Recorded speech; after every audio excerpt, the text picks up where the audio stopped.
Here we are again in Bacolod, Batu, Camarines Sur. What's up guys? Ako si Ontaboy at sa akong YouTuber. Ngayong araw ay kasama natin si Chuchay para mamulot ng basura.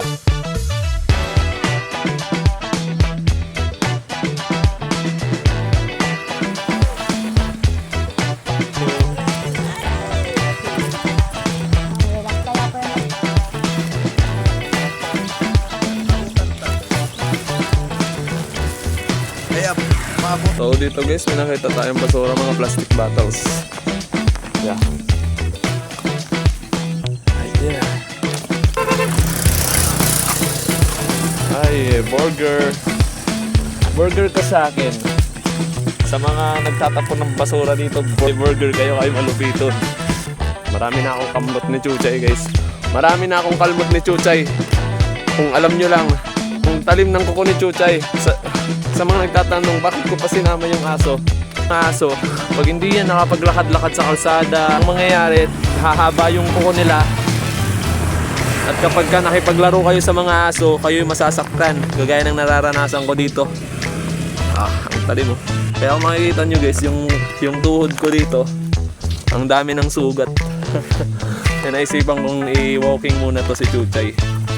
Maganda maglakad-lakad na tuwing umaga, jogging, kasama yung alaga mong hayop or aso.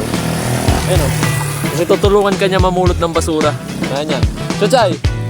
Come here. Here. O, diba?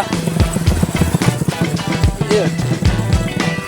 So, puno na yung lagay natin ng basura. Tambak na muna natin dito yung mga plastics. Dito ng e-bike.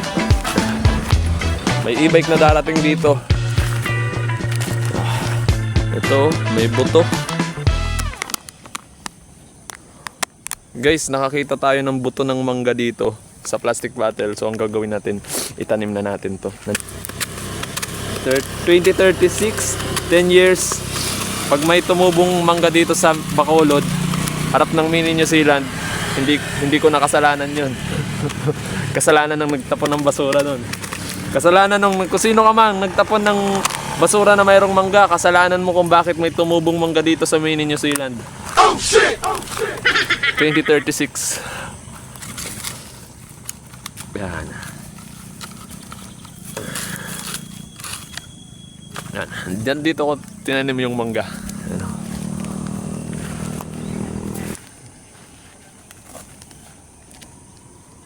Magandang umaga sa inyong lahat. At eto na nga po pala ang basura. Aray ko! Pauwi na kami sa mga oras na ito. Dahil habang tumatagal, pasakit na ng pasakit ang mga kalmot sa akin ni Chuchay. At baka madamay pa ang mga kasamahan ko. At madami na rin dumadaan ng mga sasakyan. At nakakaabala rin si Chuchay sa daan. Dito guys, uuwi na muna kami kahit hindi pa namin naubos ang mga basura. Siguro bukas, maubos na namin ang mga basura.